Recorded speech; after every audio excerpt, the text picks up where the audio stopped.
Good evening, rather, good middle of the night, hopefully not too close to morning, and welcome to the first episode of I Could a Tale Unfold, in which I shall be, for the most part, dramatically unfolding tales.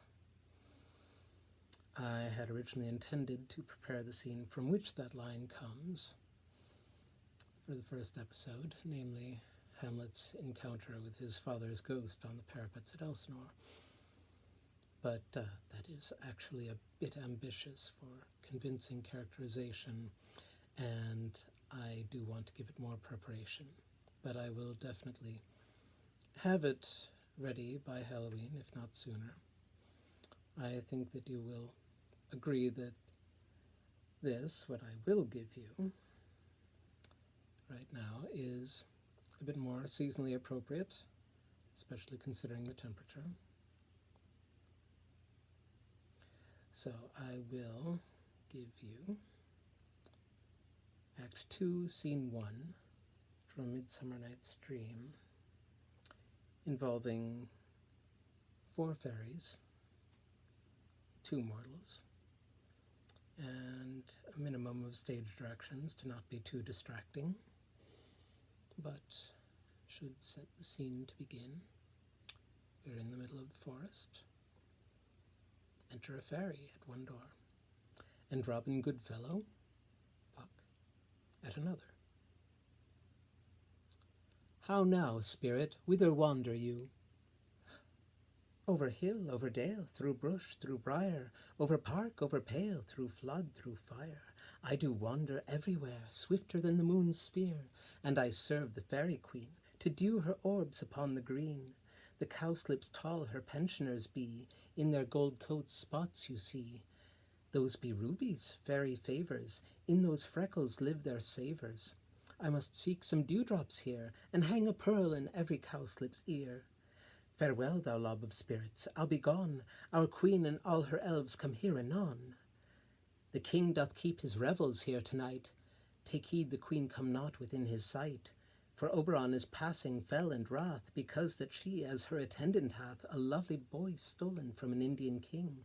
She never had so sweet a changeling. And jealous Oberon would have the child, knight of his train, to trace the forests wild. But she, perforce, withholds the loved boy, crowns him with flowers, and makes him all her joy. And now they never meet in grove or green, by fountain clear or spangled starlight sheen, but they do square, that all their elves for fear creep into acorn cups and hide them there. Either I mistake your shape and making quite, or else you are that shrewd and knavish sprite, called Robin Goodfellow. Are not you he, that frights the maidens of the villagery, skim milk, and sometime labour in the quern, and bootless make the breathless housewife churn, and sometime make the drink to bear no balm, mislead night wanderers, laughing at their harm? Those that hobgoblin call you, and sweet Puck, you do their work, and they shall have good luck. Are not you he? Thou speak'st aright. I am that merry wanderer of the night. I jest to Oberon and make him smile, when I a fat and bean-fed horse beguile, neighing in likeness of a filly foal, and sometime lurk I in a gossip's bowl, in very likeness of a roasted crab, and when she drinks, against her lips I bob, and on her withered dewlap pour the ale. The wisest aunt, telling the saddest tale, sometime for 3-foot stool mistaketh me. Then slip I from her bum, and down topples she. Then Taylor cries, and falls into a cough, and then the whole choir hold their hips and laugh, and waxen in their mirth, and knees and swear a merrier hour was never wasted there. But room, fairy, here comes Oberon, and here my mistress, would that he were gone.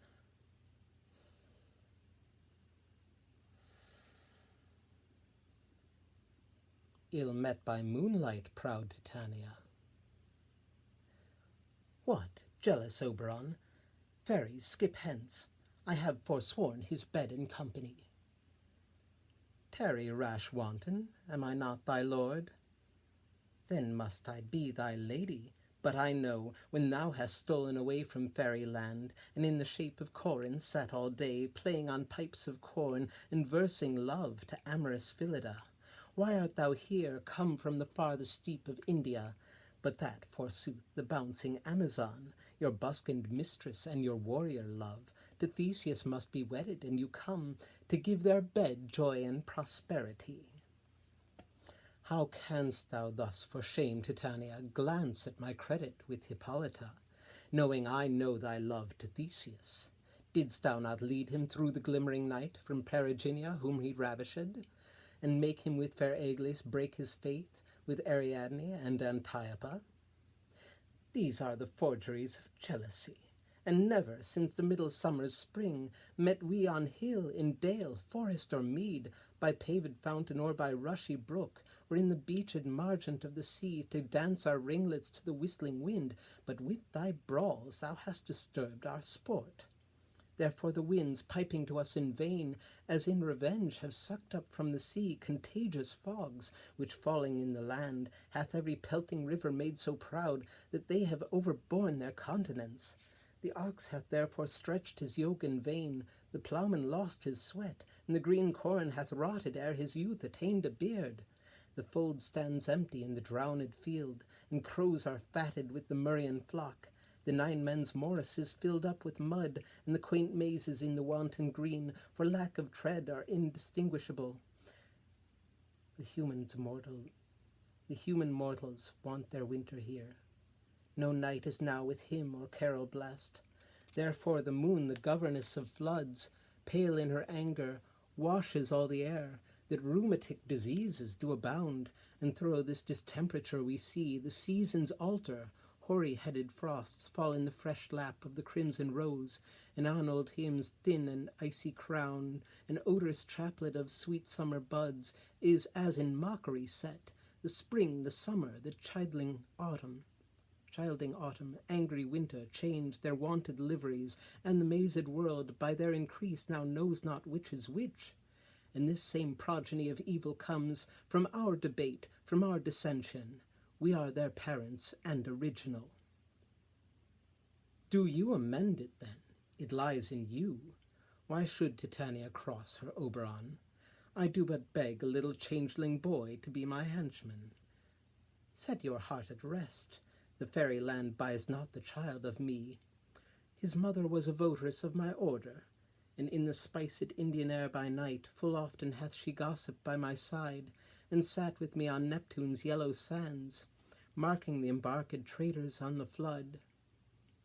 When we have laughed to see the sails conceived, and grow big-bellied with the wanton wind, which she with pretty and with swimming gait, following, her womb then rich with my young squire, would imitate and sail upon the land, to fetch me trifles and return again, as from a voyage rich with merchandise.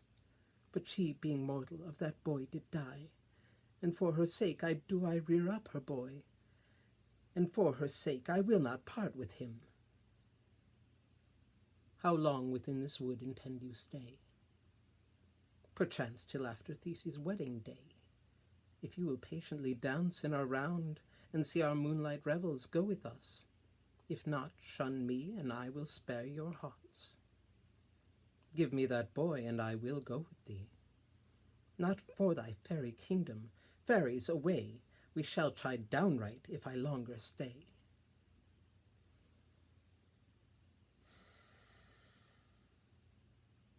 Well, go thy way. Thou shalt not from this grove till I torment thee for this injury. My gentle Puck, come hither. Thou rememberest, since once I sat upon a promontory, and heard a mermaid on a dolphin's back, uttering such dulcet and harmonious breath that the rude sea grew civil at her song, and certain stars shot madly from their spheres to hear the sea maid's music? I remember.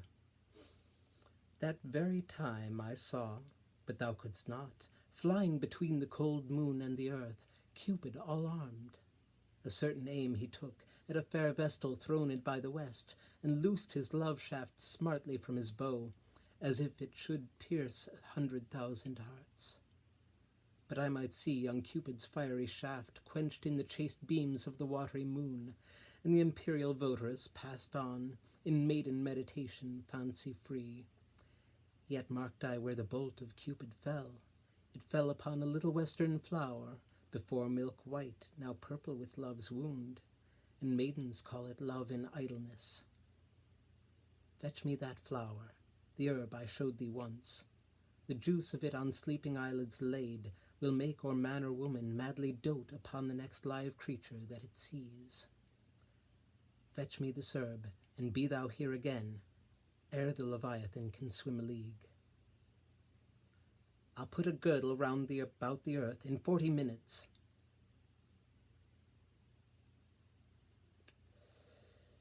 Having once this juice, I'll watch Titania when she is asleep, and drop the liquor of it in her eyes. The next thing then she waking looks upon, be it on lion, bear, or wolf, or bull, on meddling monkey, or on busy ape, she shall pursue it with the soul of love. And ere I take this charm from off her sight, as I can take it with another herb, I'll make her render up her page to me. But who comes here? I am invisible, and I will overhear their conference. I love thee not, therefore pursue me not. Where is Lysander and fair Hermia? The one I'll slay, the other slayeth me. Thou toldst me they were stolen unto this wood, and here am I, enwoed within this wood, because I cannot meet my Hermia. Hence get thee gone, and follow me no more.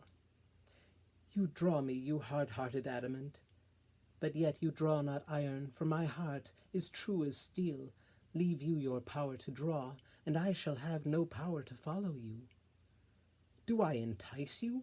Do I speak you fair? Or rather, do I not in plainest truth tell you I do not, nor I cannot love you?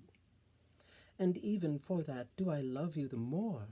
I am your spaniel, and Demetrius, the more you beat me, I will fawn on you. Use me but as your spaniel, spurn me, strike me, neglect me, lose me, only give me leave, unworthy as I am, to follow you. What worser place can I beg in your love, and yet a place of high respect with me, than to be used as you use your dog? Tempt not too much the hatred of my spirit, for I am sick when I do look on thee, and I am sick when I look not on you. You do impeach your modesty too much, to leave the city and commit yourself into the hands of one that loves you not, to trust the opportunity of night and the ill counsel of a desert place, with the rich worth of your virginity. Your virtue is my privilege, for that it is not night when I do see your face. Therefore I think I am not in the night, nor doth this wood lack worlds of company, for you in my respect are all the world. Then how can it be said I am alone, when all the world is here to look on me? I'll run from thee and hide me in the brakes, and leave thee to the mercy of wild beasts. The wildest hath not such a heart as you. Run when you will, the story shall be changed. Apollo flies and Daphne holds the chase. The dove pursues the griffin. The mild hind, makes speed to catch the tiger. Bootless speed when cowardice pursues and valor flies. I will not stay thy questions. Let me go, or if thou follow me, do not believe, but I shall do thee mischief in the wood. Ay, in the temple, in the town, the field, you do me mischief. Fie, Demetrius, your wrongs do set a scandal on my sex. We cannot fight for love as men may do. We should be wooed, and were not made to woo. I'll follow thee, and make a heaven of hell, to die upon the hand I love so well.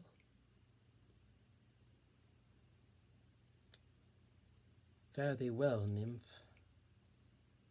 Ere he do leave this grove, thou shalt fly him, and he shall seek thy love.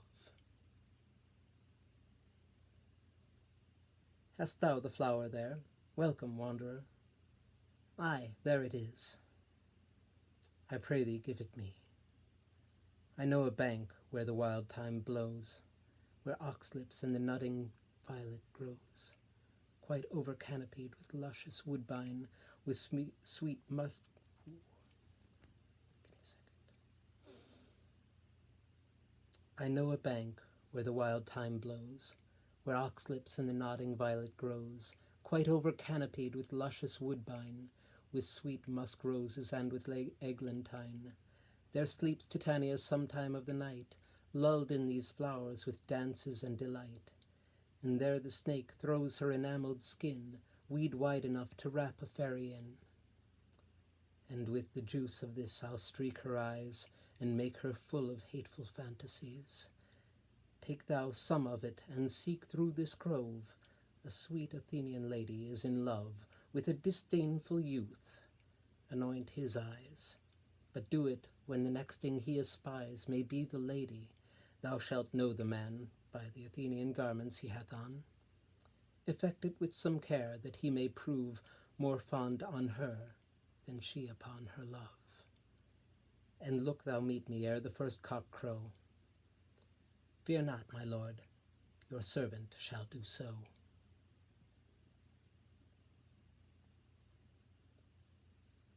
And of course we know how that gets all complicated.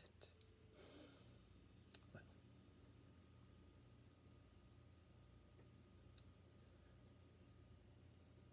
I hope you enjoyed it. Feedback is always welcome.